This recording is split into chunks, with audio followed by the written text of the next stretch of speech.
review. I was saying that I bought that for filming, not for lives. Lives I can watch the other thing because I have to anyways. But this camera's fine. I mean, I know the other one's better, but wait for some people to get in here. It's weird. I'm not seeing it pop up over here now. The son of a bitch. Live. Oh, there it is. Why isn't my no, it's not.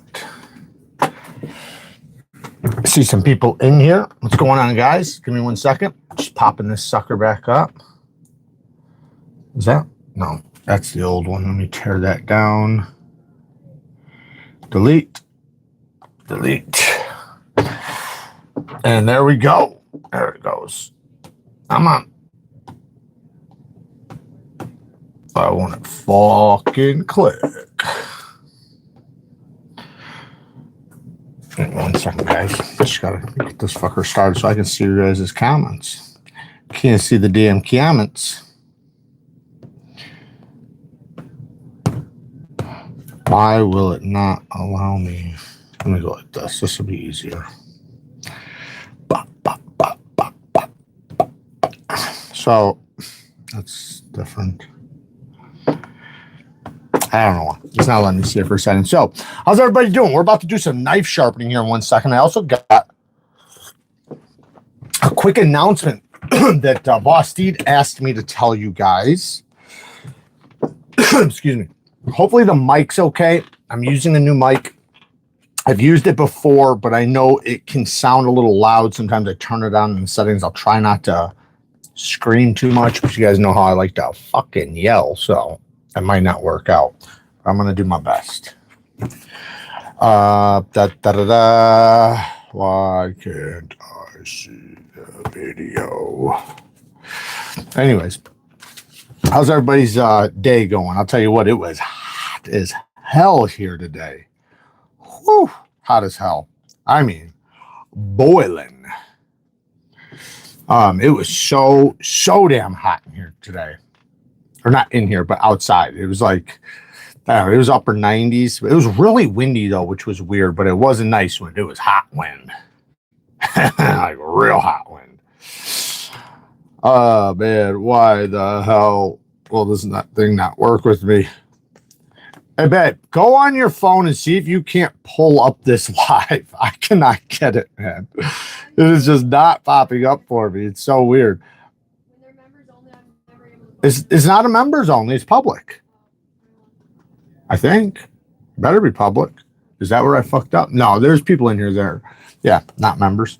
Anyways, I'm just going to sit here and shoot the shit until she hopefully sees if she can see it. I'm a welder, so trust me, I know the heat struggle. I've been around a lot of welding in my time. I actually used to do some welding when I was younger, but I did construction my whole life, so I know too. I've worked in some of the most horrific conditions, in the most horrific environments imaginable, from the coldest of the coldest. One time it was so cold, we had water bottles, and it's stupid to even work in this type of cold, but when you're not union and you're doing construction, I mean, the type of guys you're around, these are animals, man. They'll work through anything. And in the craziest and worst environments, they show up. And it's not like union where you get breaks and stuff like that. It's not even expect like there's a saying that, like, we're not fucking union, right? So it's like that's just the way it goes. So you might not get a break.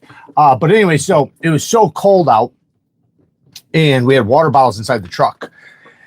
And when you grab the water bottle out, because you jump in to warm up for a second, then jump out, you get a couple minutes in, and you'd work outside, and that's the way we were doing a rotation, so nobody fucking died.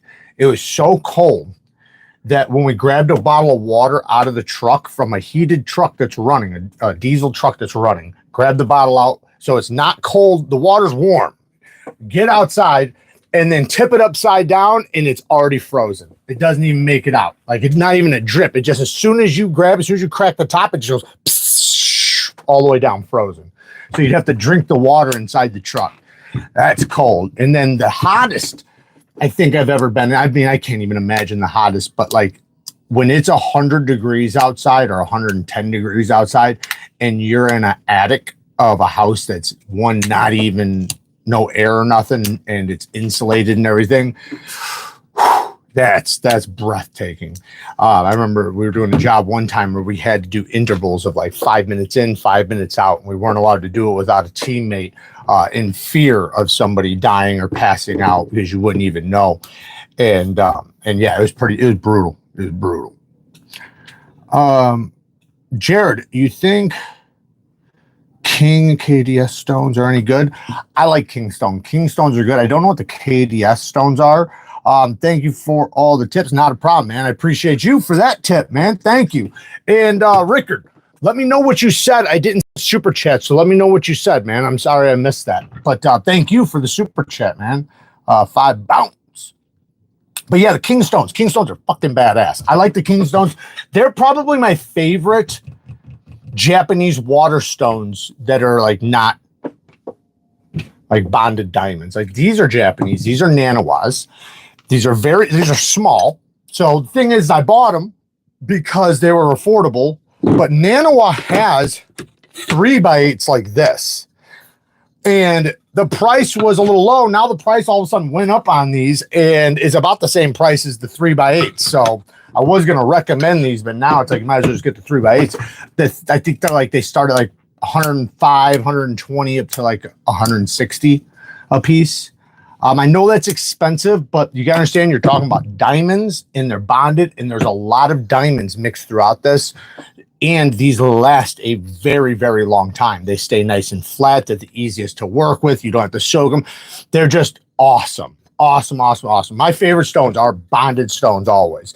But that's because they're diamond. So diamonds are really my favorite.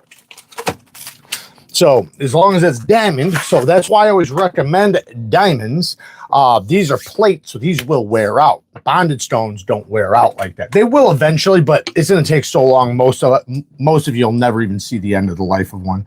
Dude, Blade HQ is already shipping your inmate. Got mine yesterday. I know. I actually announced that. I did a video, a little short on Instagram, saying that. That's badass, man. I did not know they were going to do that. What's crazy is the pre-order is not even over with. Like, they're not even supposed to ship till the 26th. So people, whoever pre-ordered, man, lucky you guys. And what they're talking about is my knife design that dropped, that the pre-order's open, and now I guess they're already starting to ship them out. Man, I made it a little short about this, so you guys, if you guys haven't seen it, you guys will.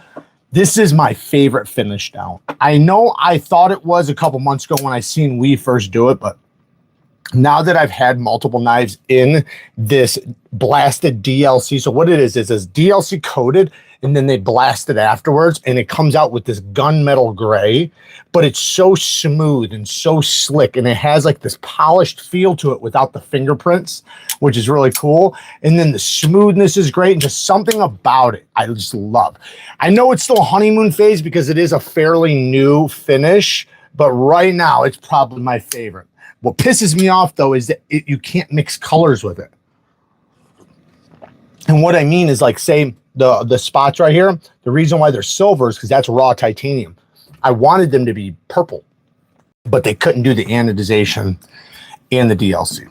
But it is what it is. Jared, I'm happy I could catch this. I need to work on my burr removal, especially on MagnaCut. I need to tune up my Sebenza. All right, well, we're going to do some sharpening here in 1 second, and we will definitely address burr removals. It looks like there's enough people in here. We'll start sharpening right now. I don't know, but I tried to flatten my Veneve stones, and now they skate. Not cutting the steel like before. What should I do? What did you flatten them with? You didn't flatten them with diamonds, did you? You never flatten with diamonds. I don't know if that's what you did, but hopefully you didn't. If you did, it's not a big deal, but just don't do it again. But get a silicon carbide or an aluminum oxide stone, something like this, and just flatten. Now, if you use silicon carbide powder to flatten it, that's okay. You could use that. But yeah, man, I would say just I don't know, just get one of these or some like a. What grit did you do that? It shouldn't matter because the grit doesn't change even if you do it ultra fine or very aggressive. I like to use like a 220 when I flatten mine. But yeah, that's weird. I don't really know. Maybe I don't know. Maybe you just need to do it again. Try that. And try making sure you use either a conditioning stone or, like I said, some silicon carbide powder or something. All right, I got some nanowas, 135 pound, and they're amazing. Bluetooth blades with the 5 bones. Thank you, sir. Appreciate the donation, or the support, I should say. Flipping my dragonfly. Love that ting. 28 months with it. Neeves knives now. Hell yeah. That's what I'm talking about. Badass. I don't know what the hell it is. Did you ever find the video? I mean, I found it. I just, for some reason, just won't let me open it. Oh, maybe I can get it to open here. Why will it not? It'll let me open everything else but this video. It's so stupid. Sorry, I'm yelling, guys. I said I wouldn't do that. No, because I can play anything else. I will. Okay, fine.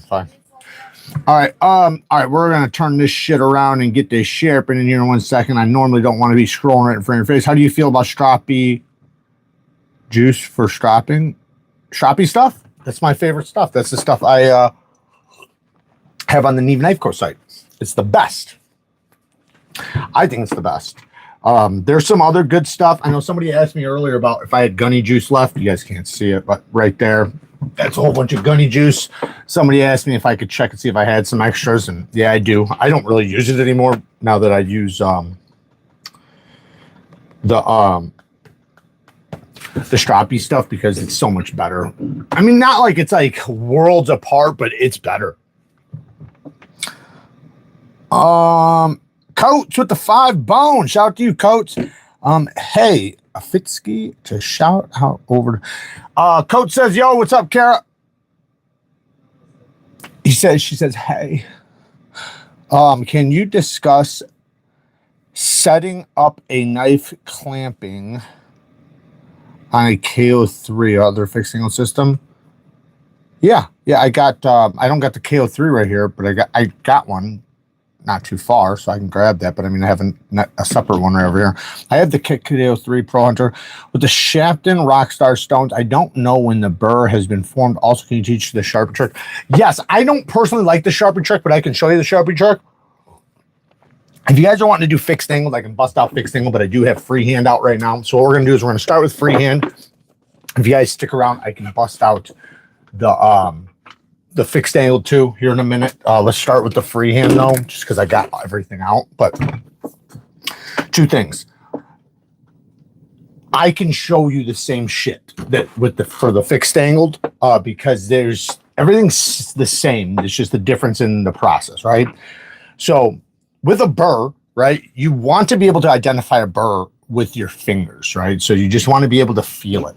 So what I like to do is just get a knife that doesn't have a burr for sure, like say a new knife, and just rub right here like this.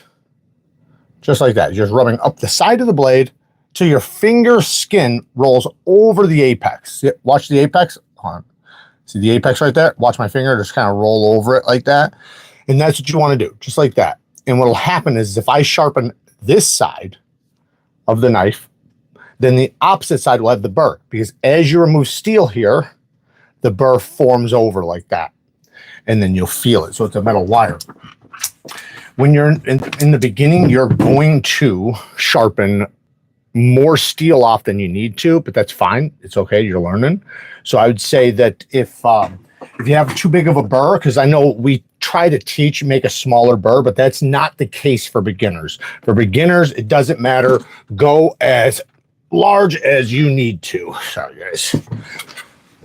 All right. So I want you guys to be able to see the stuff. So Voss Deed has an anniversary sale going on very soon. I put the link at the top of the description. So if you click the description, you'll see the Voss Deed link. Now that is, I think, starts July 3rd. But they have a whole bunch of stuff like buy something, get a gift, and if you spend so much money, you're entered into giveaways, like just a bunch of different shit. So check out their anniversary deal linked in the description.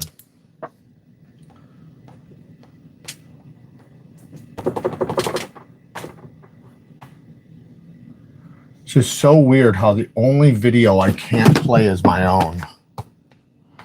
Of all videos, it's so weird.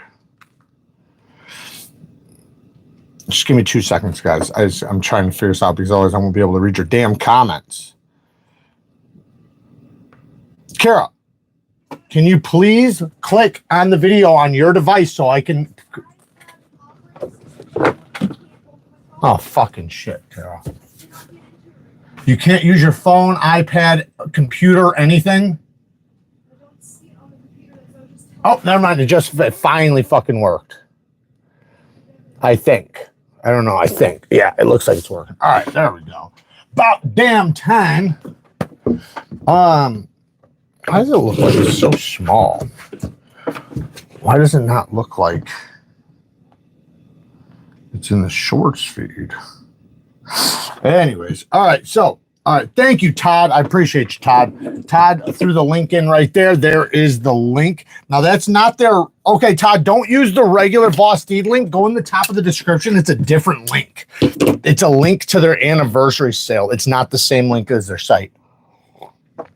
Okay, I wanted to show you guys these Nanawas, but we'll start with some diamond plates because I think I busted out a bunch of different stones. Like I got some, these are basically like Sharpening glass. They're like a knockoff of Sharpening glass. You can get these for like 20 bucks a piece.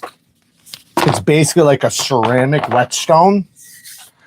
They're okay. They're pretty good. They work. They cut. There's nothing wrong with them.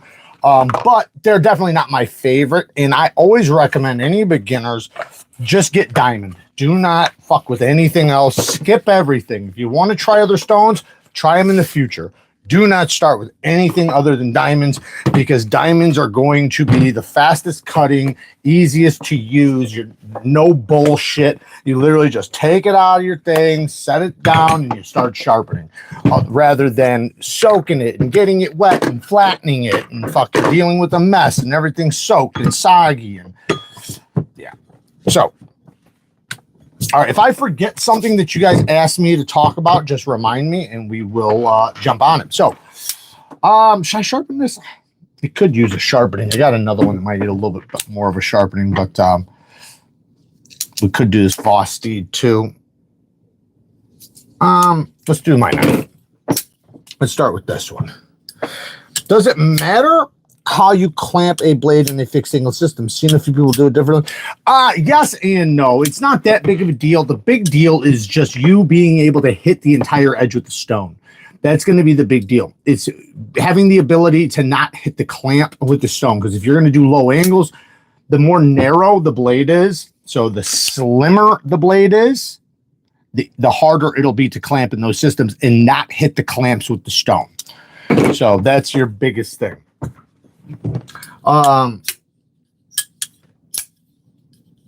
It does matter if you don't get the blade correctly.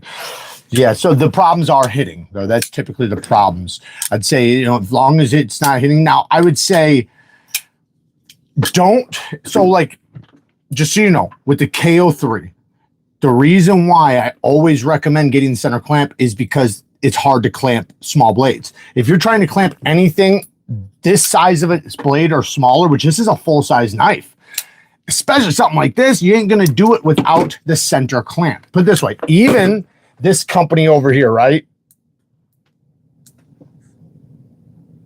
This company right here, the Kazakh, they had the 2 clamps, right? Well, I told them, I said, hey guys, my video, I love your system, but it's not going to go well if you guys don't make something. So look at this. They made an adapter for their clamps, so now you can put them together.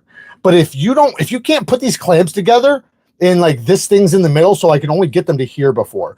This one can come to here and this one can come to here, and that's it. And they were too far apart to clamp any sort of small blade. Now I can clamp really small blades. So I would say if you're having trouble and that's your issue, get the center clamp. You either got to get the center clamp or the L clamps. So there's 2 different clamps. There's 2 different clamps from TS Prof. One is a center clamp And then one is 2L adapters where you can put your clamps that you're using, and it just basically pushes them out and has an L shape so you can put them together. So kind of you to be giving away this knowledge. Absolutely, absolutely. Let me lower you guys down so you guys can see the sharpening. Bam, there we go. A little bit farther, a little bit farther. Yeah, that looks good. All right. No, I do not offer sharpening service anymore because I used to, and I'm too busy. There's too much shit, and I'd have to charge you guys entirely way too damn much. So I don't do it. But I teach it. I make it easy to learn, and if you do not want to learn freehand, which is understandable, spend the money, a lot of it, and get a fixed angle system, and it'll be an investment for the rest of your life. You'll be able to sharpen any of your family members' knives, your knives, for indefinitely. Now, if you cheapen out and you get a cheap, shitty one, then you're only going to get a few years out of it. All right, so spend the money, buy once, cry once, get a good system if you can. If you can't afford it, obviously get whatever you can afford, but if you can, buy something that's fucking really good, get some good stones, because then you're gonna, it just basically just takes the frustration out of it. There'll be no frustration. Everything will be easy. It'll go nice and smooth every time. Okay, so we have 20 CV here with a DLC blasted blade. This thing is so fucking beautiful. So what we're gonna do is I am going to find my angle. Now, if I was a beginner and I didn't know how to really find my angle, and I'll tell you what I'll do, but what I would tell you guys to do is focus at the heel of the blade right here, right? So if you have a light, put a light facing this way or facing basically the edge. So like if you're looking at it like this, where I'm looking at my edge right now, so my eyes are focused this way, then I want the light to come from behind me, right? In your guys' case right now, I want the light coming from behind you guys because you guys are looking this way, right? So focus at the heel right here, right? And I'll lay the knife completely flat on the stone. So it's just flat on stone right now. And yes, that could scratch your stone or scratch your knife if it's like a regular diamond plate. This is very fine, so I'll be all right. So, and then focus at the heel, right? There's a shadow under there. See that shadow? See how there's a gap? So what I'm going to do is I'm going to lift the spine until the edge shines at you guys. Bam! Right there. See that shine? That's the angle right there. No angle, angle, no angle, angle. See how it's shining towards you? Now, if I lift up higher, I can go up a little bit higher to right there. That's fine. Anywhere right there is just fine. That would be a good angle. Now, if I don't got that, the luxury of seeing the shine, then all I will do is I will lift until I see the very apex touch the stone, but only right here. I don't care about the rest of the blade. I literally only care about right here. So I'm going to watch underneath the heel again. I'm going to lift until, bam, it's touching right there. Right there, it's touching. I can feel touching, so I can go up a little bit higher right there or right there. But remember, a little bit higher doesn't mean higher. It just means like it's a tiny, tiny bit. So that's how I would tell you guys to find your angle if you're trying to do the exact same angle on a knife. Me personally, I'm not going to do that. So what I'm doing is I want my own angle. I don't care what angle's on here at all. I want to do completely my own angle. I want to go about 17 degrees. 17 degrees usually for me is about the middle of my thumb with the spine of a knife. So what I'll do is I can pick a spot on the blade. I'll still focus at the heel, lay the heel down the knife, and I'll take my thumb and I'll place the knife in the center of my thumb like that. And I'll pick a spot and I'll use that same spot every time. Right now, I'm going to use basically this little spot right there every time. So I'm not going to go here. I'm going to go right there every time. And if I want to, I can adjust and I can change it if I want to. Like right now, it feels a little more comfortable. I do move it back just a little bit. But then right there, that's going to be my angle. And that is about 17 degrees. Is it perfectly accurate? No, but it's about. And the angle that's on these knives, like on this one, is probably a 22.5 degree edge. And I can tell that already my 17 is lower because the bevel is starting, the scratches are starting behind the bevel, right? So if you start sharpening and your scratches are not hitting the top of the bevel, you know, the edge bevel that's on the knife already, then that means you're at a higher angle than what's on the knife. So that means that means you're sharpening at a less sharp of an edge. You want to at least match the angle or lower it. Lowering it will get you a sharper edge. when doing professional work and sharpening knives for chefs and restaurants, is it better to find the angle that it's at or setting the angle? It depends. So it depends on them and what they're doing. Like, say if it's like a butcher knife, and you'll know what type of knife it is. Like, just for an example, if it's a cleaver, you want to stick with not a high angle, but you don't want to go with a super low angle because you're going to use it to chop through bones. So you're looking for toughness. So you want an angle above 22 degrees. You know, anytime you're going to chop into things, you want 22 and up. 25 is like perfect for like really, really chopping things. So, but when you're talking about chef knives where they're skinning things and they're, you know, they're cutting vegetables and fruits, in that case, you want a very, very, very, very sharp edge. So you want to go like 14 degrees, 15 degrees, something like that. But it does depend on the chef too, because I have heard, and this wasn't from somebody who didn't know how to sharpen. This was somebody who really knows knives and knows how to sharpen. They said that they didn't like their knives extremely sharp. Now, to be honest, they were the only person I've ever heard say that, but they were a damn good chef, like from Hawaii and stuff, and they also made knives, and they just said that they didn't like them super duper sharp. So, but that's them. You know, maybe it's because they like to do different stuff with the same knife, but typically chefs want their vegetable knives to be extremely sharp. So in that case, you typically want a low angle. You typically can't even get a low enough angle because you want it to be as sharp as possible. So we already have a burr developing up here. So you can see what I'm doing. I'm matching my thumb, like I said, focusing at the heel. Now, I don't have to use my thumb. And the goal is that I'm using my thumb just as an indicator to find my angle. There's my angle, right? So now I'm locking my wrist and my forearm. So I will not move any of this. I'm going to use my elbow to get to the top of the, or to get to the tip, because see how you have a belly right there. So in order to get to the tip, I'm just going to lift my elbow. Now, when I'm pulling towards me or pushing away, I'm basically using my elbow or my body. So I'm like leaning in, leaning out, maybe my shoulders, but I'm not moving this. This is your angle. So what you got to learn and get comfortable with is grabbing this and holding it at an angle right there. There's my angle, and locking it. Because right now, if I wanted to, I could lift up. I could go wherever I want right now, wherever I want, and bam, right there at the same angle. I'm literally at the exact same angle. Up. I can move all around all I want. Back down, same angle. Because I know how to lock my forearm. So learn how to do that. Become comfortable with that. Then what you can do is every time I lift up like this, it doesn't matter. So that's the most frustrating part for people, is every time they lift up, they're going to change their angle slightly. Now, another trick is you can stay on the stone like this, where you're never going to come off of the stone. You're basically just pushing forward, lifting your elbow. Then you're pulling back and dropping your elbow. Pushing forward, lifting your elbow, dropping back, dropping your elbow. And if you want to see my elbow, you can see it really quick how I'm doing it.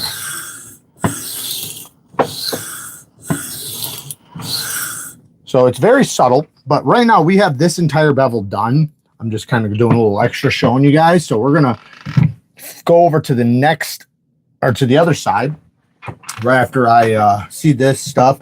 Ryan, what's up, brother? Welcome to the Benchmades. And Voo, 32 months is a damn Benchmade.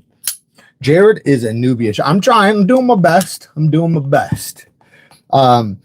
Voo sent 5 Neeves Knives Gifts membership, man. Shout out to Voo, man. Thank you, Voo. I appreciate it, brother.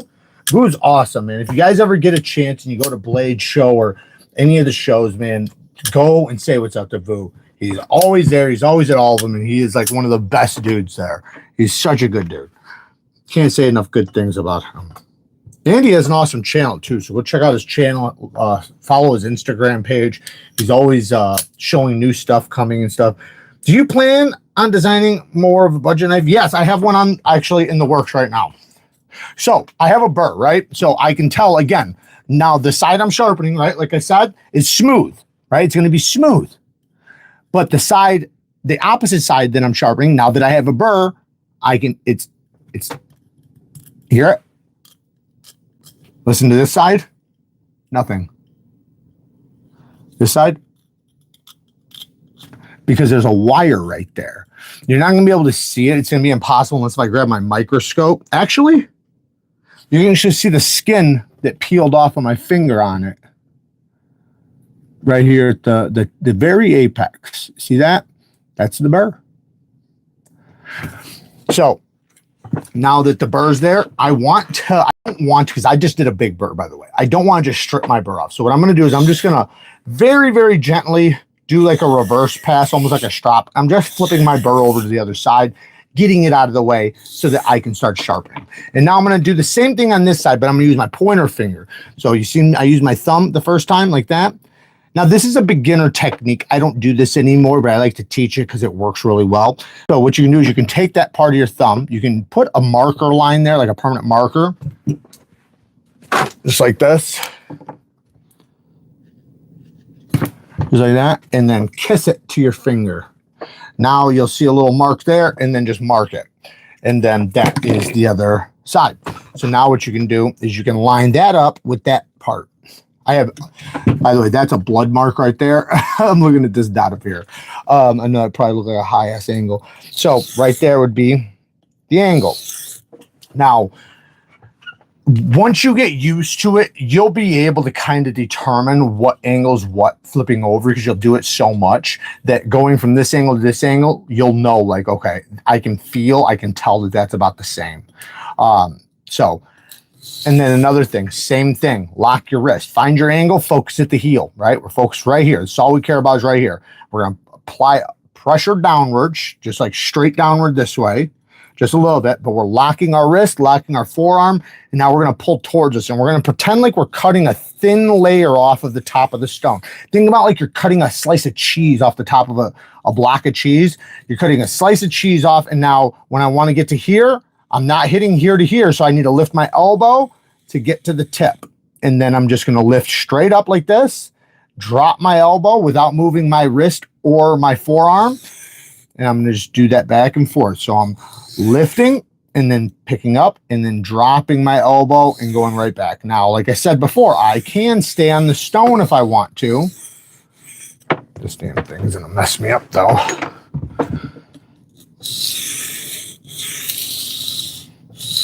And then with this hand, if you're going to touch this side, do not put pressure.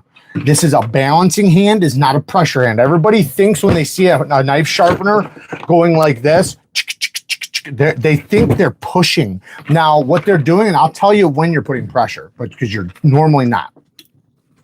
So like right here, what I'm doing is I'm just allowing my fingertips to touch the knife and the stone, and it's just another indicator. It's telling me my angle. So say if I start dropping my angle, say if this starts to drop, I can feel that. If I start to lift, I can feel it. So it's an indicator. And then what I'll do is I'll sometimes let it float through my hands like that a little bit, and I'll lift. So you'll see it kind of gliding like that, but I'm not putting no pressure. Now let's say there's a specific spot that I want to hit. Then I will apply the weight of my fingers, and that's it. If you put pressure, that bevel will go wow. It'll like be like small, small, small, gigantic, and then small, small, small. Like you'll make a huge bevel right there. So no pressure. And if you do have a little spot that you need to hit and it's just not hitting, the weight of your fingers is more than enough.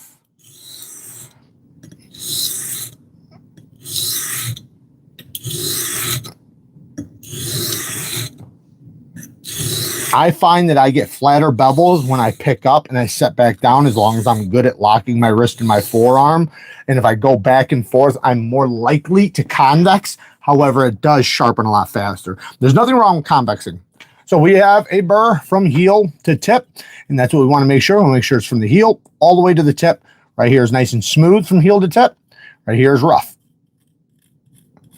from heel to tip. See here how you don't hear nothing? You just hear me rubbing the knife, and then here, here's the scraping. Okay.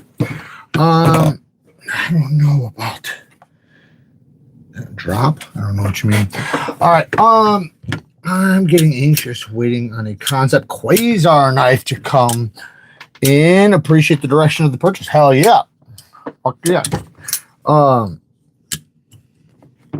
I do some freehand, mostly using WORKSHARP Precision Adjust Sharpener. Talking about the small one or the big one? The Professional or the Precision? I have 4-inch stones, some resin bonded Neeves stones. I should find somebody to give them or sell them to, because I'll never use a 4-inch system ever again. Which fixed angle sharpener would you recommend for someone who is complete noob to sharpening with a budget like 500 or less? Okay, 500 or less. I'm so happy that you told me a price. Get the WORKSHARP professional case. So it comes with a big heavy duty case to carry the system. It'll have your stones, everything. It'll literally have every single thing you need. You won't need to buy anything else. You'll have everything you need. In the future, if you want to get some different stones when you wear out your diamond plates, because they also have some resin bonded diamonds in there, which are like the best stones on the planet. But as far as their diamond plates, in the future, if you want to use a different kind, they also sell a universal stone holder that you can buy later on for like 30 bucks or something. And then there's also aftermarket ones, tons of them. They're all over the place. But get the WORKSHARP professional sharpening system. It comes in a big case that will give you literally every damn thing you need to start sharpening. And it'll be for like $399 or something like that.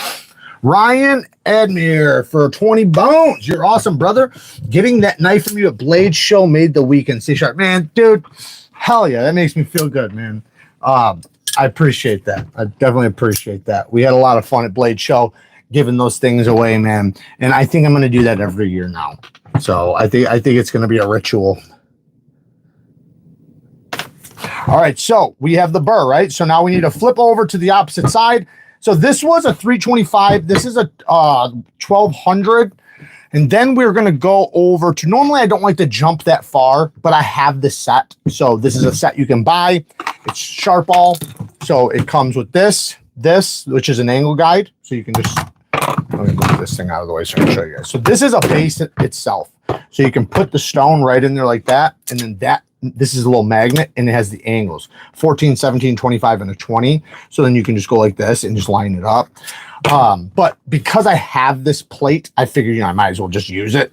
But normally I don't like to jump from a 325 to a 1000 or 1200. And the reason why is because then I'll wear these stones out faster. My 1000 or 1200. I typically will go to a 600 and then a 1200. Because one, I love a 600 grit stone. So I will have a 600 grit stone no matter what. And I don't want to just jump to a 1000 and wear out my 1000 grit stone. But I have two of these. It's not that big of a deal. And I have so many diamond plates. But if I was any one of you guys and I was limited to the items I have, remember, companies have no problem sending me any of this shit. So don't, I understand that. So I'm speaking from your guys' perspective. I wouldn't just jump to this. I would get a 600, 300, 600, and a 1200.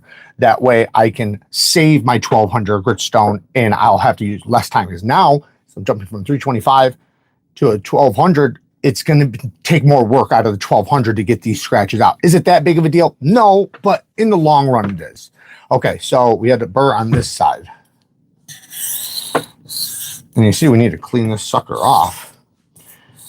So again, locking our wrist, locking our forearm, locking our wrist, pushing across, and we're going to lift our elbow, lift our elbow, lift our elbow all the way to the tip. Tip's hitting the stone. Now we can lift up. So we're just lifting up our body or our shoulders and then moving back and dropping my elbow.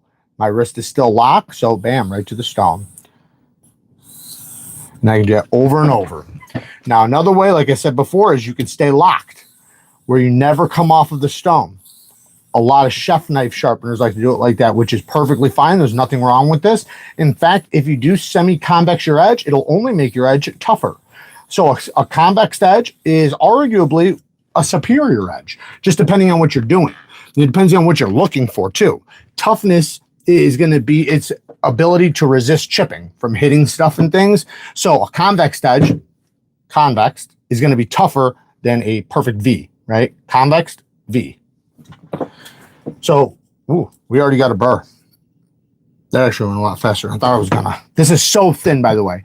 So when I said that about jumping, another thing is if this was 20 thousandths behind the edge, it would take me 5 times, maybe not 5, like 3 or 4 times longer than what it just did. Because this is like 8 thousandths behind the edge or something, it's so thin, it sharpens up really quick.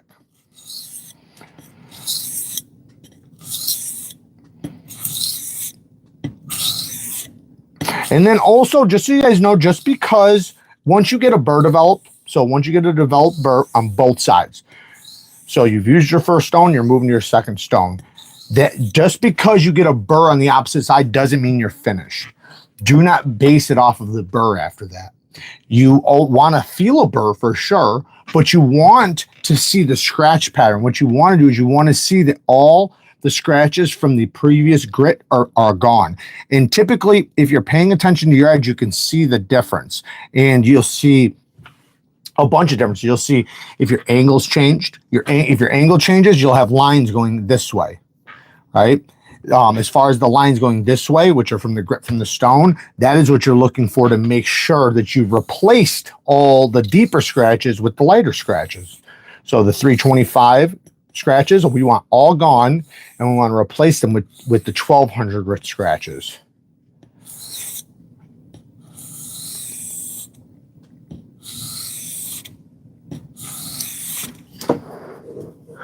Always learn something new on your videos. Thank you, man. Appreciate that. Love to hear it too. Do you do the same strokes on each side? No, never count, ever count. Don't ever count, because, and I thought that too in the beginning. I honestly used to think that, because that's a lot of the people I watched taught that. But here's the thing. No knife is perfect from one side to the other. So like these are as perfect as you're going to get, something like this from like We Knife Co, because their grinds are so fucking good. But most companies, and if not all companies, this side might be a little thicker than this side. So this side might have a bigger or smaller bevel than this side. This side might take a lot more steel removal. There's times where I've spent like 30 minutes on one side and 2.5 minutes on the opposite side, because that's just the way it works. Because it was just about the angle and the amount of steel that needed to be removed. Even though I freehand for years, I bought the Professional Pro with case from my business, and for $400, the stones in the system are totally worth it. I feel like the abrasives will last a long time. Yeah, dude, it is well worth it. Well worth it. 100% worth it. That's a really good system, especially with the bonded stones. You guys got to think, like, just those bonded stones alone are $50 to $70 a piece.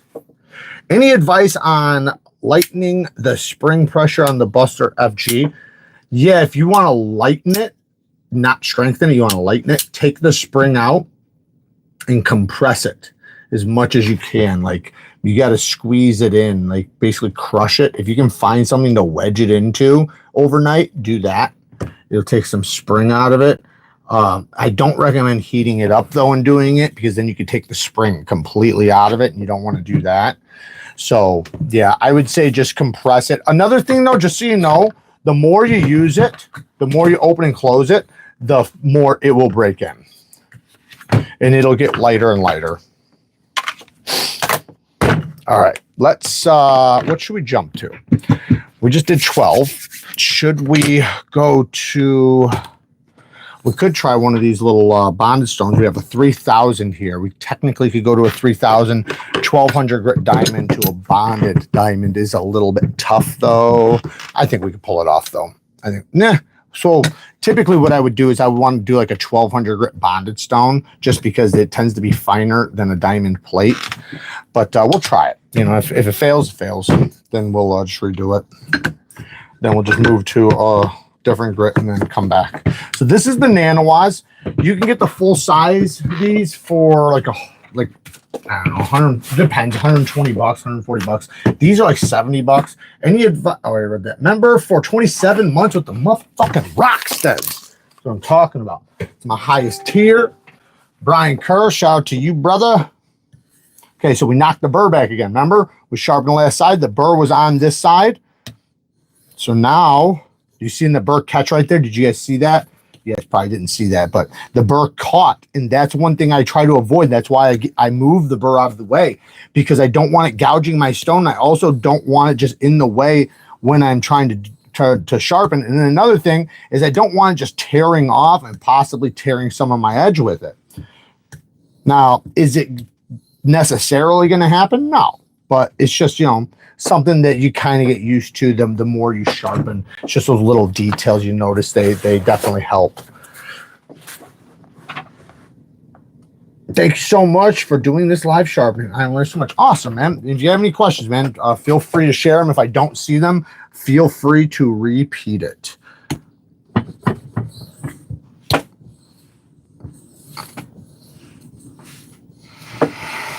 So right now, this is a 3000 nanowa resin bonded diamond stone made in Japan. Like I said, they do sell bigger ones, which I'd recommend now that they raised the price on these.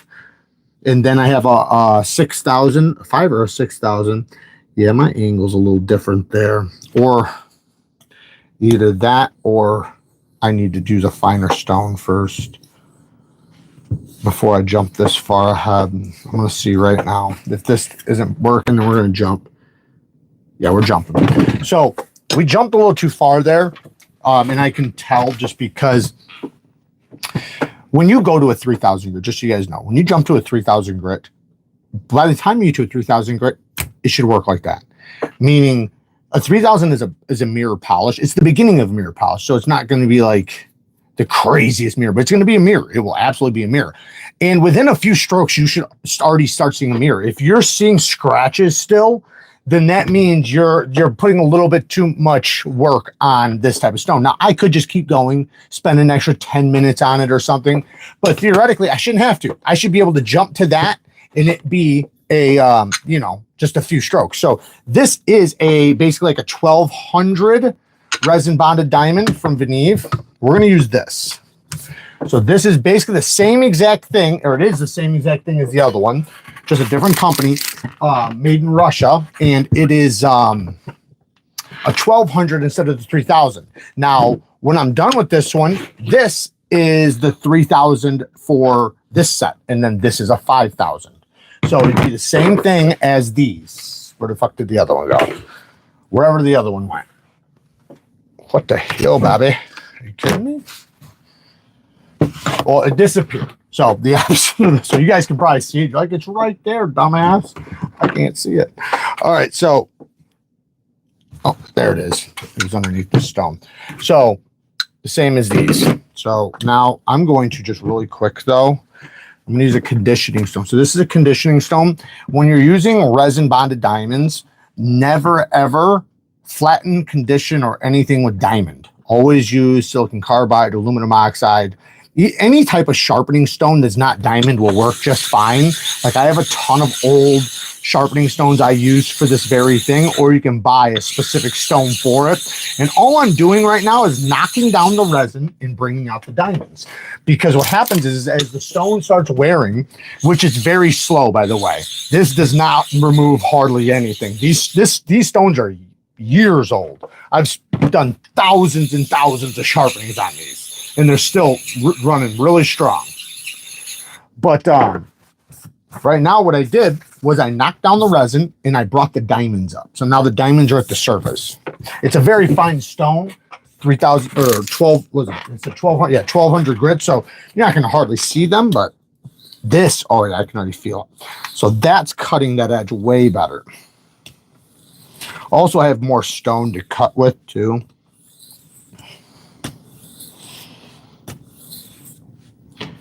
And then again, locking my wrist, using my elbow to get to the tip, dropping my elbow to come back down. And I'm also using my thumb and just floating it.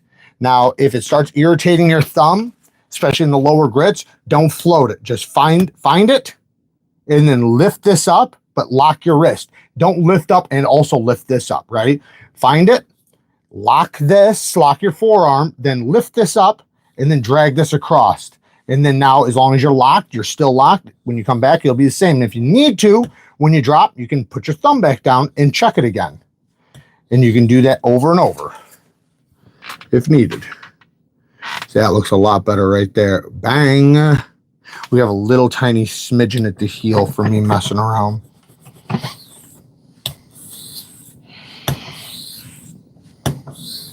Okay. Now we're going to do the opposite side. Same thing. Pinch. Find the angle at the heel right here. Start it there. And as you're coming across, well, first we're going to knock the burr over so that it doesn't drag across my stone and mess me up with my angle. Locking my wrist right now, locking my forearm because I can tell I have my angle. And I'm coming across, and to get this section right here, I'm going to lift my elbow.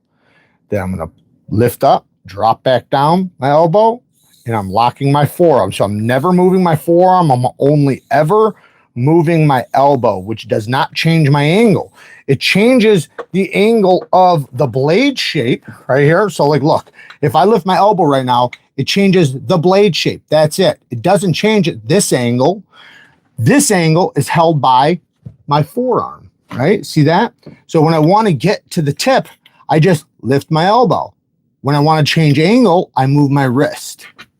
So that gives you an indicator of what you're trying to do and why you're trying to lock it in. And again, you can lock it on the stone and just leave it on the stone like this and just rub back and forth. There's no problem with doing that. That is a perfectly fine way to do it. As long as you can hold the angle and you're not lifting or dropping, because sometimes when people are going back and forth, what they'll do is they'll drop and then lift, drop and then lift. And what I'm doing is like this. They'll do that, and that's what convexes their edge. Now, if you do a little convexing, there's nothing wrong with that. So don't worry about it if you have a little convexing. Same thing, like I said, it'll just make your edge tougher. And in some cases, I think the best edges are semi-convex edges, where they are almost a full flat grind, but they are semi-convex. Okay, so my bevel on this side is slightly bigger than this side. So what I'm going to do is I'm going to address that right now on this stone, because the next stone will absolutely not do anything about that. So what I'm going to do is I'm just going to spend I'm going to finish on this stone before we move to the next one. That's all I'm going to do. That should remove just enough for what I need to match the other side. It's not that big of a difference.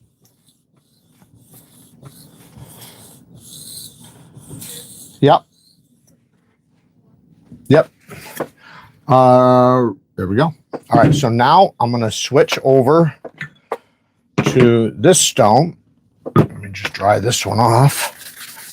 But see how these ones are wet, how I have to wet them? Now, this is the best case scenario. These are splash and goes.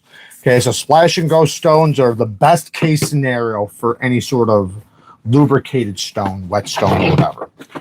When you're talking about soaking stones, where you really have to soak them in water and splash them in oil stones and blah, blah, those can become a fucking mess. You already see how much of a mess this is.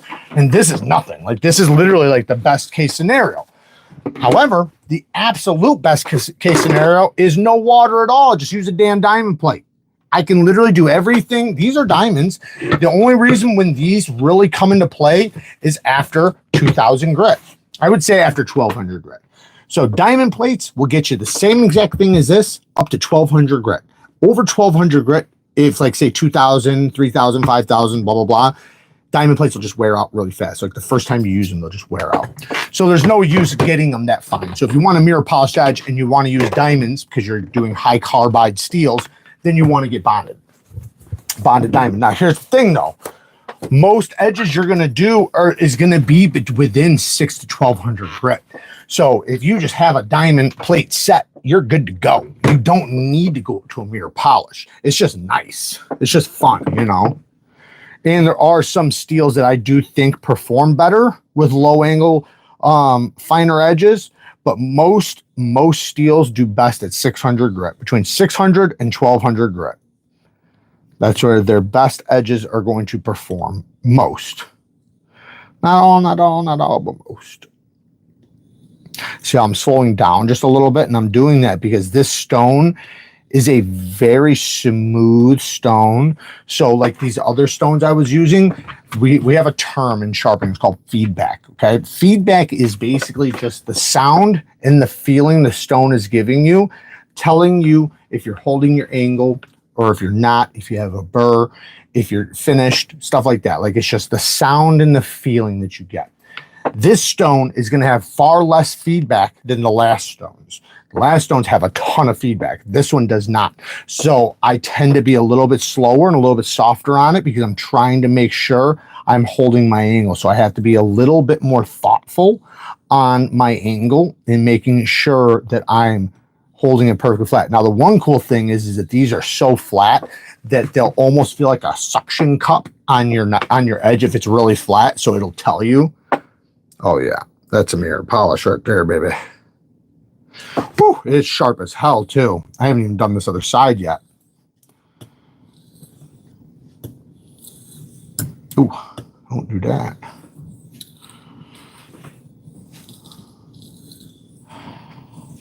Oh yeah, it feels so good. I can just tell it's a great edge. They do such a good job with this 20 CV from WE, man. I was talking about it with somebody else earlier.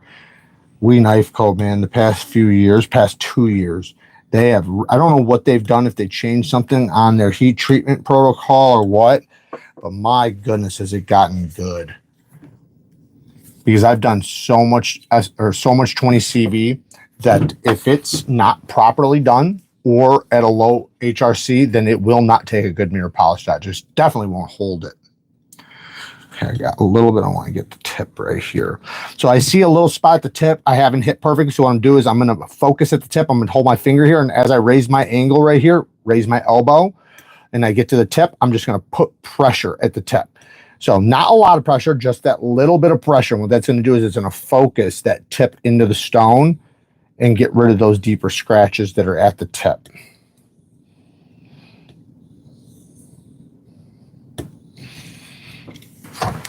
There we go. Let me finish on this side. Same thing.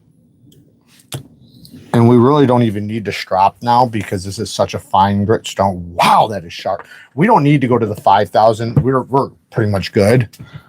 Did you guys see it?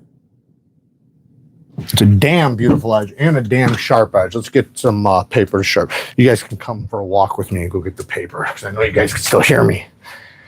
Because I got the mic connected to my arm. I should have been prepared with the paper, you'd think, right? I got the paper towels, but this I got a new. I've never got these paper towels before. I'm not so sure how good they are. We'll try it, but they're a weird paper towel. But whoo. Straight down. Look at that. That's butter, baby. All right, so I'll try this paper towel, but I truly do not really like this paper towel for this, just because it's a weird paper towel. Like, it's sticky. See, it's like more like cotton. This is more like a cloth. It cuts, obviously. You can see that. But it's like a cloth. It's not like a regular paper towel. I didn't know that when I bought them. So it is more cloth-like.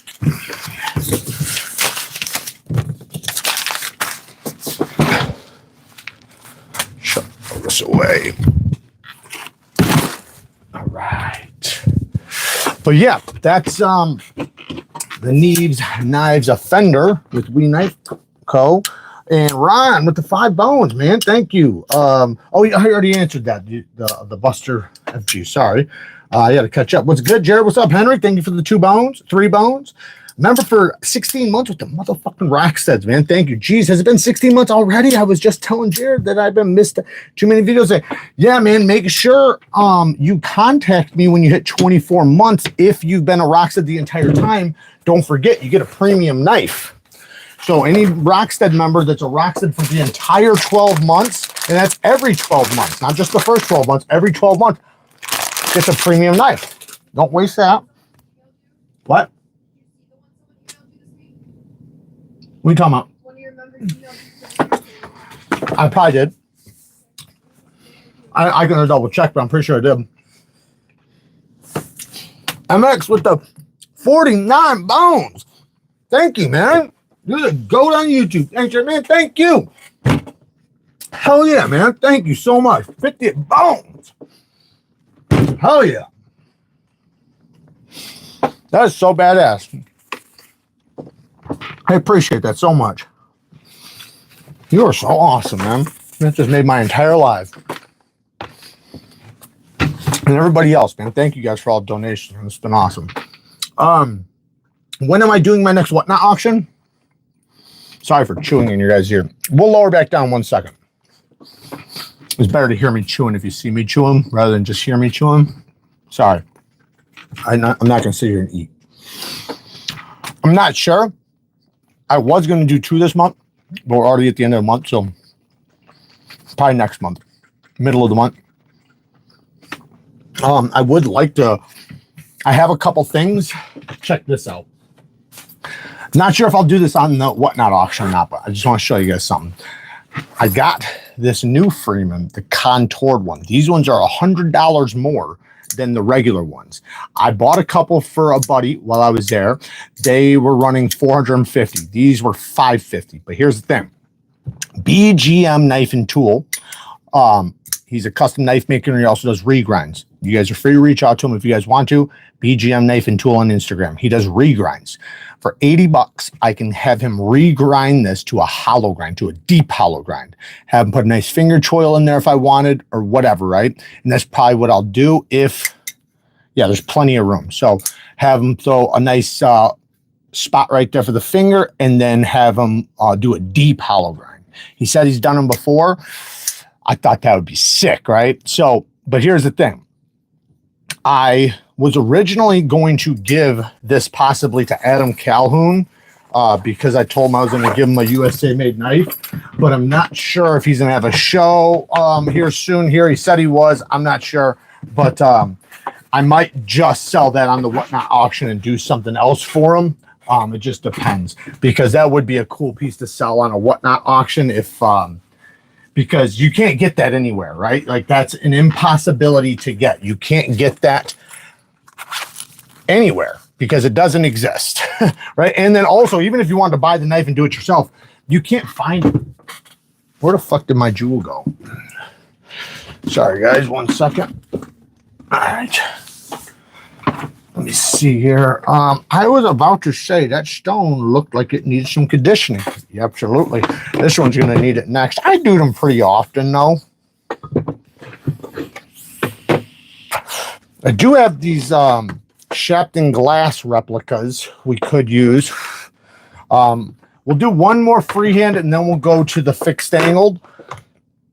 What stone should we use, though? Let's use the Atomas. This one's a 400. I can technically start on a 400. I don't like to. I like to start on a 140. This is a pretty fresh 400, so it'll be fine.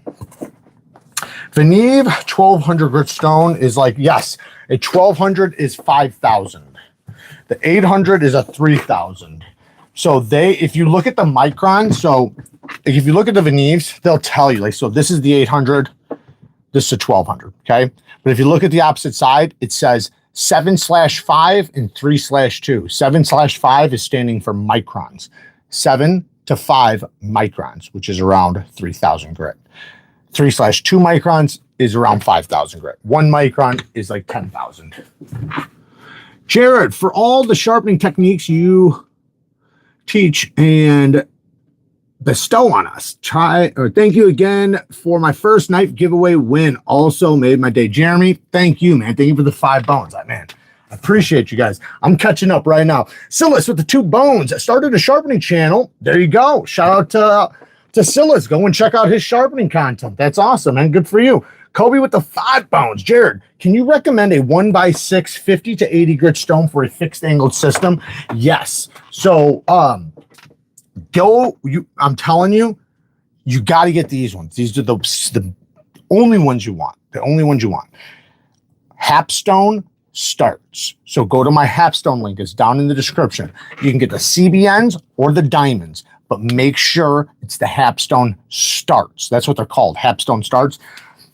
Like CBNs are probably a little bit better, but CBN or diamond, those are the absolute best diamond plates in a 1x6. I wish they made 3x8s. I would say they're better than Atomas. That's how good they are. If they made a 3x8, I don't even know what I'd probably have to recommend those. I recommend the Atoma 1x6s, but they're like double or triple the price as the starts, and the starts are even better. So but yeah, they start with an 80 grit. They have an 80 grit, and the 80 grit's a fucking 80 grit too. It's not like, these 80 grits that are really like a 200 grit. It's a real fucking 80 grit. So it's gonna remove. It's gonna remove just like an Atoma. That's what it's gonna be like. That's the one thing with Atomas. Atomas are super aggressive, but those starts last a little bit longer. Jeremy Mounts, thank you again, man. I appreciate it.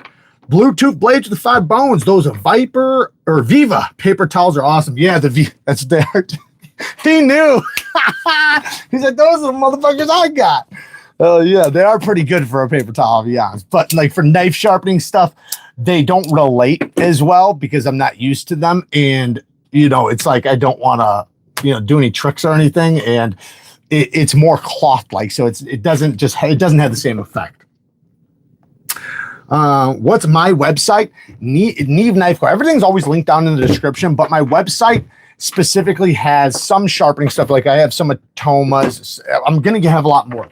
Right now, we are me and my partner. So I should probably just tell you guys this. I'm not going to say too much about it, but me and my one partner, Chase, Chase kind of has some things going on. So he's going to go his own way. And I have another guy that I've been working with now for a long time. You guys have seen him. He was my camera guy, Matthew. He is really awesome, and he's really good at like the books and managing and shit like that. So he's going to run the Neeve Knife Co. site, and he's going to help me get a lot more stuff on there, and he's really good at it too. And he knows what I like, what I don't like. He knows, you know, how I talk to companies and everything, and you know the standards I have and everything. He knows all that shit. Me and him have done hundreds of phone calls together with people. I don't know about hundreds, but a lot. So he's going to be running that, and we're going to have a lot more stuff on there. It's going to be a lot more consistent, and we're going to have a lot more shit. The thing's going to be popping off really soon. He's probably watching right now. If he is, shout out to Matthew. Awesome friend. So, let's see here. We're going to start with the Atomas. So we got the Atoma 400 here, and I have a few knives that have large finger choils on them for choke up grips. You can absolutely use it to choke up on the grip of the knife. Yeah, absolutely. Yeah. If you have a good sharpening or good choil or good, whether it's a finger choil or a sharpening choil, I mean, yeah, you can go right to that edge. I like going up to the edge for the most part, not always, right? Like if I'm going to stab something, I don't mind being a little far back. But if I'm going to cut something, I like to be right there because I like to use my finger as like a guide to get the repeat cut. All right, so what are we sharpening? So we have this guy. Should we sharpen this guy? This guy's got a kind of a big belly. I have a few Bossies I was going to show you guys. So this is the new Nightshade with their Vanker lock.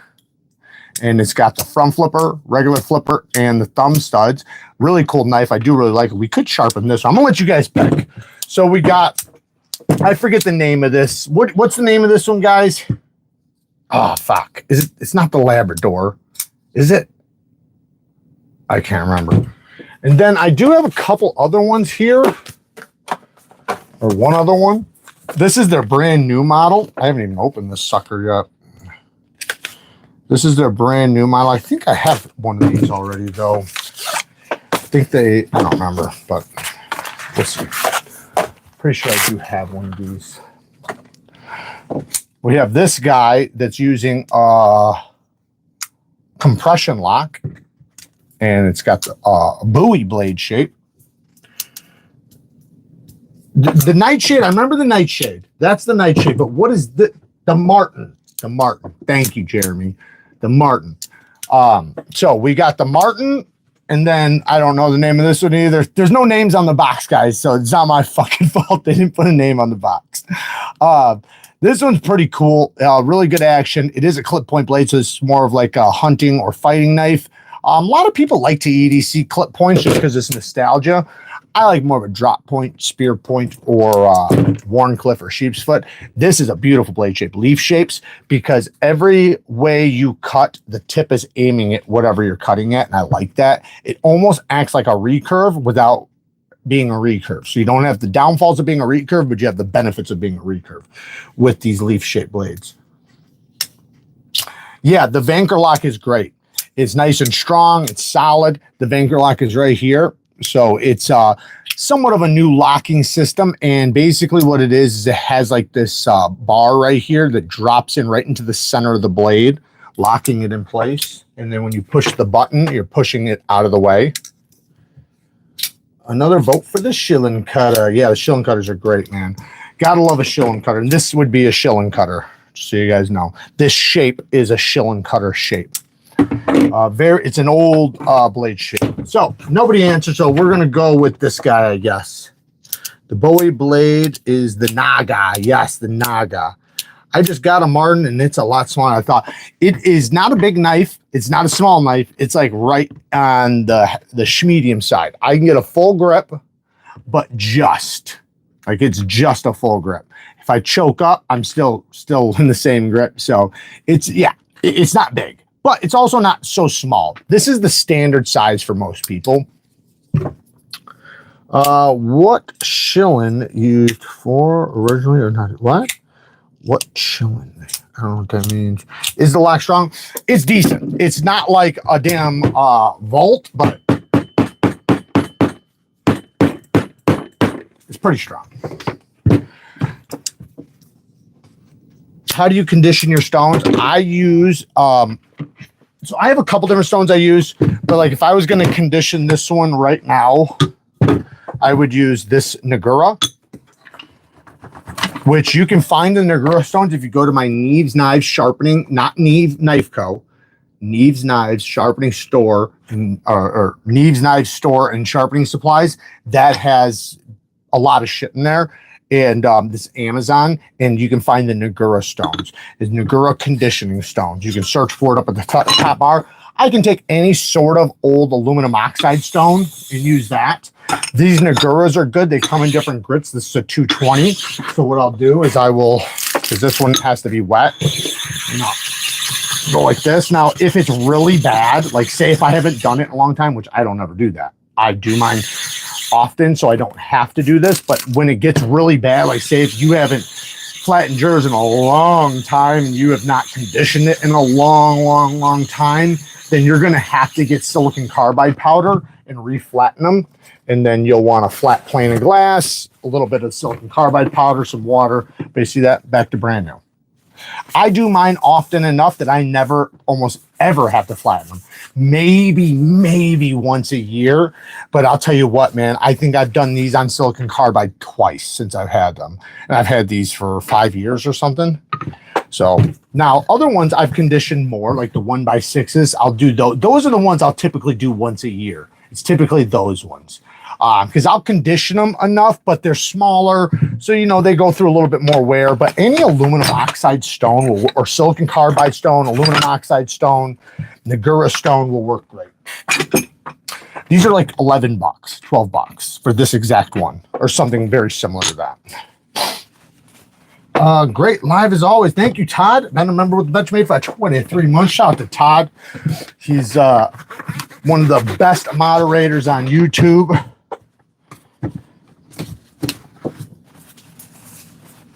What's a good stone to sharpen a sword? So, to be honest, so I'm going to say two things.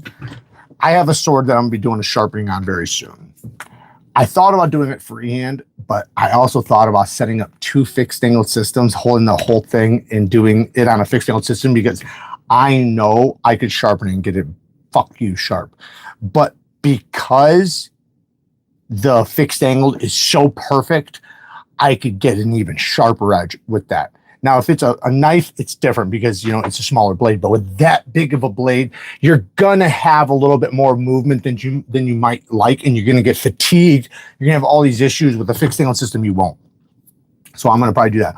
But normally I would recommend, if you're doing a sword, probably on a belt sharpener, an electric belt sharpener. That's probably the better way to go because it's going to take a long time. But if you're going to use stones, you're going to do it the traditional way, like I'm doing right now, I would get diamond plates because they're going to go faster. Now, a Japanese guy would tell you to get king stones or get some sort of Japanese water stone. Fuck that.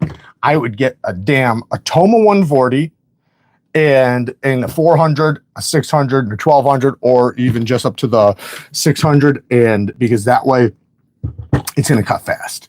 These will cut probably 5 times faster than like a Japanese water stone at the same grit. These are aggressive.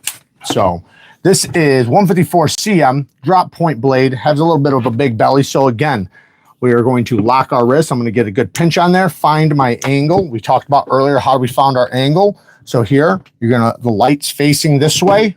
The light's right behind you guys. So picture the light being behind you guys. We're going to lay it flat on the stone, and we're paying attention to right here at the heel. Only the heel. Don't pay attention to any of this, just the heel. Okay? So look under the heel of the blade. Let me get a little closer, you guys. You see how there's a shadow underneath the heel of the blade? It's very subtle, but there's one there. So now I'm going to lift the spine up until it shines at you guys. Bam, right there. There's your angle. Now I can go up a little bit higher right there, and then that's also your angle. So right here to here is your edge angle. That's where you want to be if you want to match their edge angle. Now that's if the light's back there. Now if I was going to do it this way where it's facing me, I need the light behind me. Now, if you don't have the luxury of the light, that's fine. Just watch the same thing, watch the shadow underneath the blade, and then raise it until you see just the apex barely touch the stone. Like I was always frustrated with not knowing if I was hitting the stone and if it was right, if I needed to go up a little bit higher. So I'd be like this. Back in the day, I'd lift it up and I'd hit it right there, and I'd be like, do I need to be a little bit higher? Do I need a little bit lower? No. What you need to do is when you start lifting it, the second you see that apex touch the stone, that's the angle. That's the exact angle. You don't need to go any higher. So you can stay right there. So, and I wish I had something really big to really show that, because it's very easy to see, especially on something like a strap. You can really see it. Let me see this. This is a little bit thicker. Maybe you guys can see this. So if you look at this, look right here at the heel. Now watch. I am just going to lift up, lift up, lift up. Bam, right there. That is the angle. As soon as it touches, as soon as it touches the leather or the stone. Now, so what we're going to do is, I already know my angle on this one because I do this enough, but I'm going to lock my wrist at the angle I want, which is approximately 17 degrees. And I'm going to do a couple passes. Now, what I'm going to do with that couple passes is I'm going to see where my scratches land. So right here I have my angle. I could just do one, but I'm going to do two right there. So now I'm going to look at my scratches, and I can see my scratches are starting at the top of my bevel. So they're not, if you look, you can see the difference in the scratches. See the line, the two different scratches. So my scratches are shinier. They're at the top. Mine are at the top part of the bevel. The ones from the factory are right here. So I can see I'm at a good angle because I'm hitting the top of the bevel, and now my scratches are going to work their way down to the apex. So I want to lock that in. Whatever angle I found, lock that sucker in. And by the way, you can get these stone holders on the Neeves Knife Co. site. So lock it in, and then do some more passes, and make sure that you're locking your forearm, locking your wrist, and as you drag it across, you're acting like you're cutting a thin layer off of the stone. When you get to the belly, lift your elbow until the tip hits. You can even take your finger and touch the tip and make sure of it.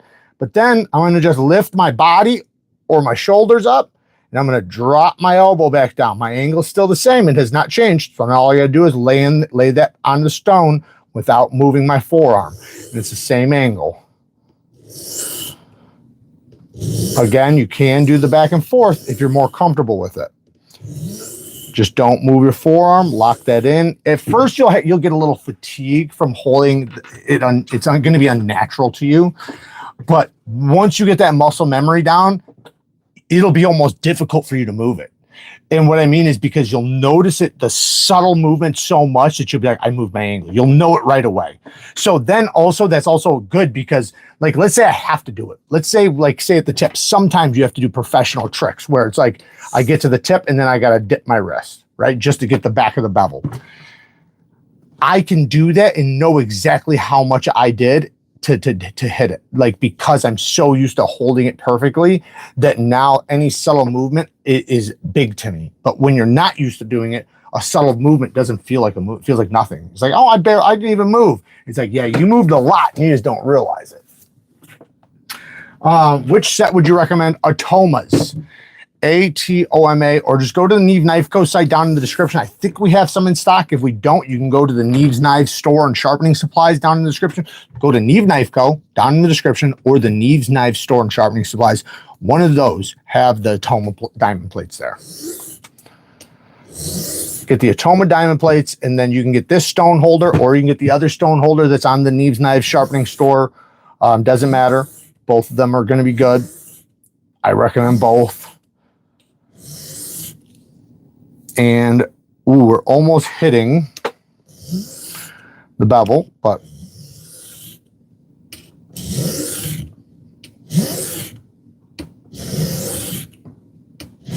this one has such a big belly, I have to lift my elbow up really high. And we are not completely hitting the tip. As you can see how the scratches are all over the belt. See right there how you can't see the scratches hitting the tip because they're not. I call that a pothole usually. So what happened was when they were sharpening on a belt, the guy went bzzz, and then went meep on the belt. And what it did was it made that part deeper. So it might not come out completely on this first sharpening, which is just fine, but I'm going to try to push it right now to see if I can't hit it with some pressure. Sometimes that will work, but typically it doesn't. Oh, no, it did work. All right, we're good. But now I need to flatten up my bevel a little bit. So I can do a couple passes. Flatten it up again. I started at 140. Normally I wouldn't start this high. I normally would start at 140, 100 to 140. There we go. Bam, man, that looks, look at those scratches. And that looks beautiful. Look how much bigger it is than this side. So that's the factory edge. That's my edge. So that's why my edge is going to be so much sharper. The bigger the bevel, the lower the angle, the sharper the edge. Now, there's obviously a tipping point to that. The sharpest edges in the world will also be the most fragile. So you have to figure out the balance between that and what's important to you. I prefer freehand because it's more traditional.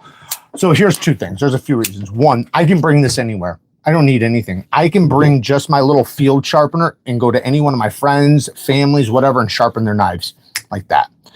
I take my time with these, like with you guys, try and teach, but I can sharpen this in just a couple minutes. Now, with fixed angled, you have to spend a lot of money to get all this shit. And you still have to learn how to use it, but you're not learning anything that you can just take with you. So like say if you wanted to sharpen somewhere, you're going to have to take everything with you. You're going to have to have a whole package, a whole case, which is fine. There's nothing wrong with that. I think that's awesome.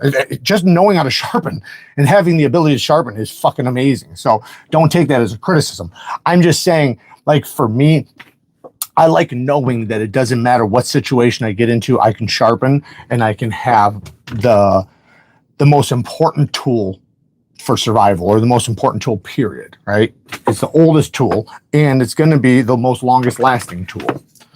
But there's nothing wrong with fixed angle and I use them all the time. So I do about equal because I sharpen a lot of knives.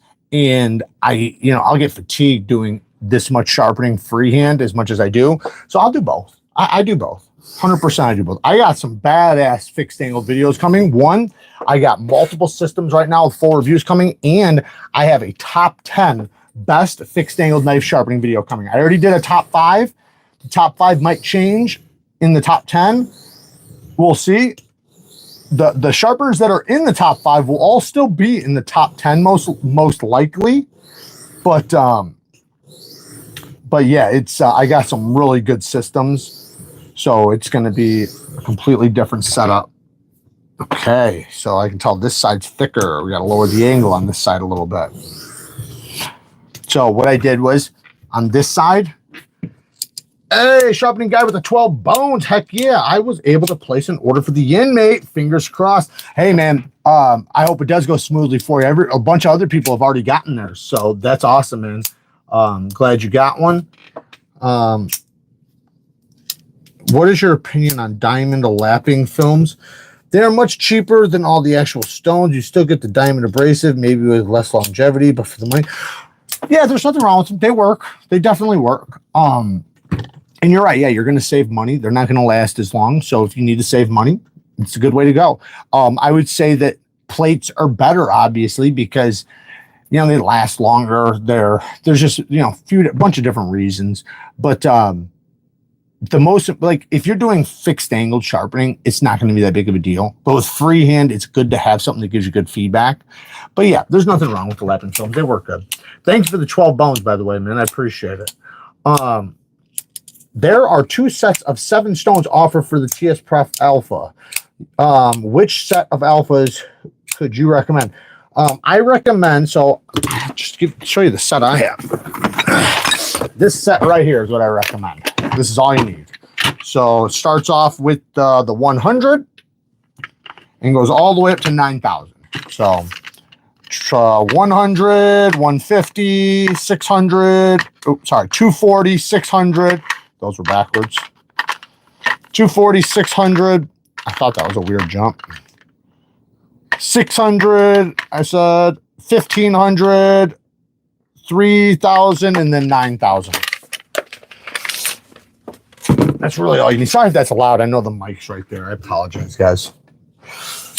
So I was answering a question. I don't remember what the fuck it was. Most expensive shipping in my life. Oh, I bet. Yeah, I know. Trust me, I know. People just won on my members sharpening or my members giveaway. I think 2 or 3 people are from out of the country.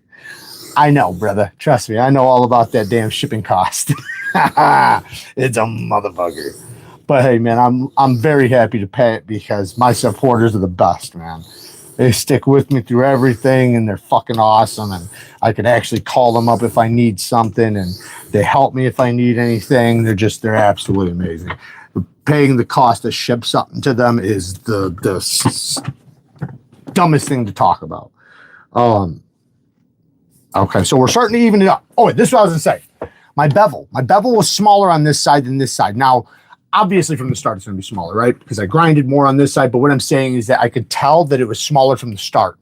So that meant I needed to drop my angle. So if my angle was perfect, this side and this side, and I could tell that this side is still smaller, well, then that means I need to lower my angle a little bit. Now, a little goes a long way. So instead of being right here, I lowered it to right. Well, you guys might not be. Can you guys see that? I don't know if that thing's in here. So it was right here. I lowered it to right here. I know it doesn't look like much, but that's how much I lowered it. Heck yeah, I've been able to place an order for the, oh yeah, you wrote that one. War Damn Knives with the 10 bones. Thank you, brother. Thank you for the 10 bones. Hey, Jared, can I get a channel shout out? I really started putting more effort.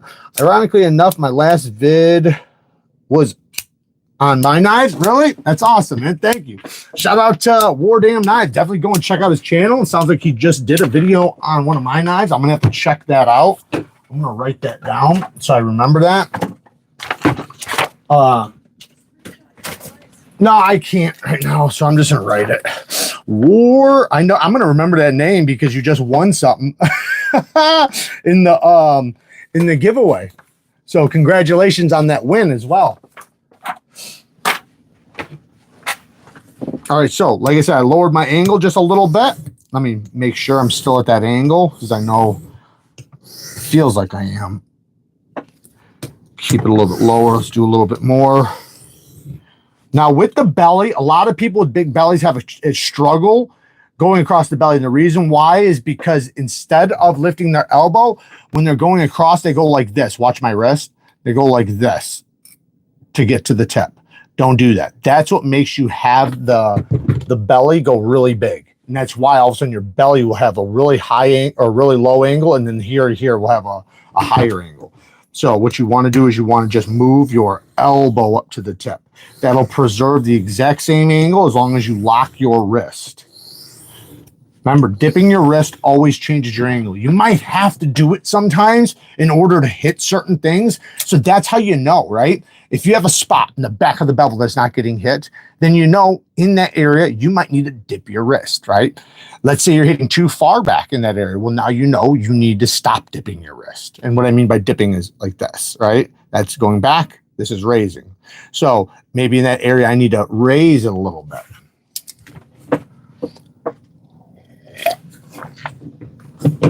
Yeah, there you go, War Damn Knives. There's a link. Really easy for you guys to go and check them out. All right, so we have a burr, big burr. Let's check out both sides. Nice scratch pattern. Remember, our scratch pattern is very important. We need our scratch pattern to run. Let's say this is the blade shape that we're doing right now. All right. You guys will be able to see that.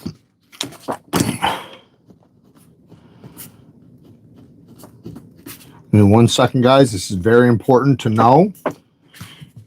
This will be a huge thing for you to know anytime you're sharpening. In fact, not knowing this makes you a less well-educated sharpener in the field or anywhere. This is very, very important information.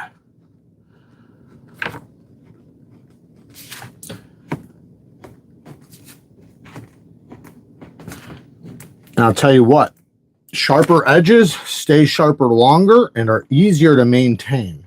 Now, they're not as tough, but even a tough edge is going to be sharp.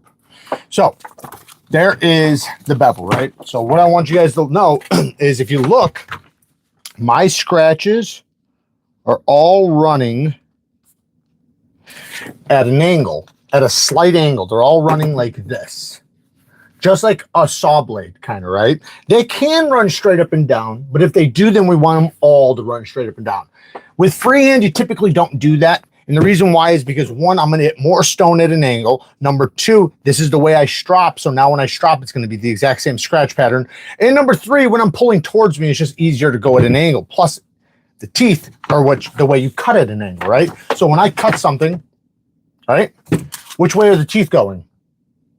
Right? They're going, you want the teeth going into the thing, right? So just like a saw blade. So you want these, because this is a microscopic serrated edge. That's what it is. You think about any serrated knife. Your edge bevel is that microscopically. So this is a microscopic saw blade or a microscopic serrated edge. So each serration is from the diamonds. It's literally the scratches we're doing is each serration.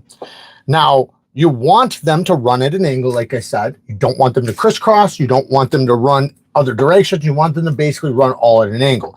Because then when you go to hone and strop, you're going to go the same angle. So now when I go to strop in the future, when I go to strop, we never even strop this. When I go to strop, I'm not going to be going the opposite way, because me going tip to heel like this, that's literally the same direction my scratches go. Look, see?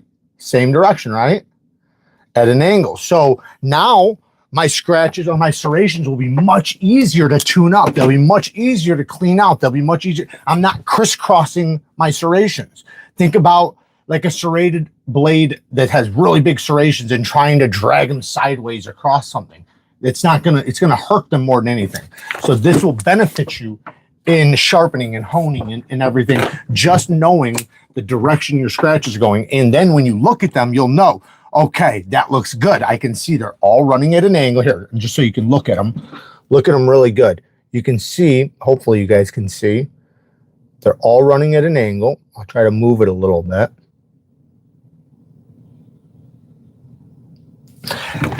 So now you can kind of tell exactly how, or you can see if you've got your scratches going the right way, see if they're hitting the entire bevel. Right now, we have a big burr, so we're going to switch to another stone. Should we go to another Atoma? Yeah, let's go to another Atoma. Let's go to the 600. I think this is the 12, I think. That looks more like a 6. Yeah. Now, like I said, diamond plates are the best, man. No wet, no oil, no nothing. I just set them down and I start sharpening. So now we have the burr on this side. So I can feel this is smooth. This is rough. You can hear it. And all I'm doing is just literally rubbing up the edge. That's smooth because that's where I sharpened last. So the steel, as I sharpened it, rolled over this way. So now I can feel that steel that rolled over. So now I just want to gently move it out of the way. You can even do one single pass forward if you want to, because we're still at a low grip. Find my angle once again, lock my wrist, and then go and do the same exact motions using my body, my shoulders, and my elbows, but not my forearm or wrist. I'm going to show you how to use your body. So what you can do is you can lean forward, lock your wrist in place, use this finger or hand as another indicator. And as I come across the stone, I'm going to lift and then lean back. Then all I'm going to do is just lift my elbow up, lift it down, and lean forward. So now, and if I want to stay on the stone, I literally am just leaning in and out and just lifting my elbow and dropping my elbow, lifting my elbow, dropping my elbow, lifting my elbow and and just leaning in and out. A lot of sharpeners sharpen like that. It's really easy because you're just going in and out. You know, you're not having to move a bunch of shit. We already got that side done. This side does have a lot bigger bevel, so gonna have to lower back this one a little bit more. And see how we're leaning in and out. Oh yeah, she's looking beautiful.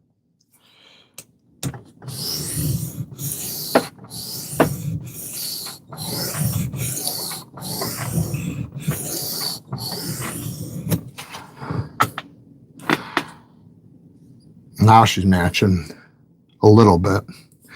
That one might be a little bit bigger because this side's thicker. So remember we were talking about earlier about don't do the same amount of passes. This side's a little bit thicker than this side, I can tell.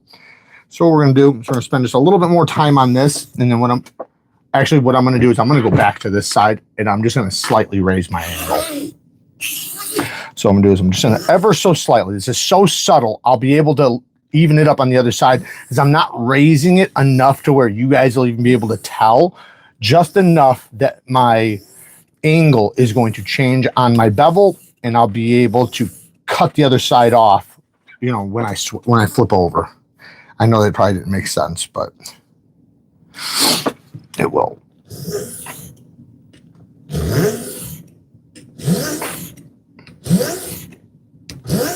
I should have sharpened one of those knives that had the damn stop pin in the way.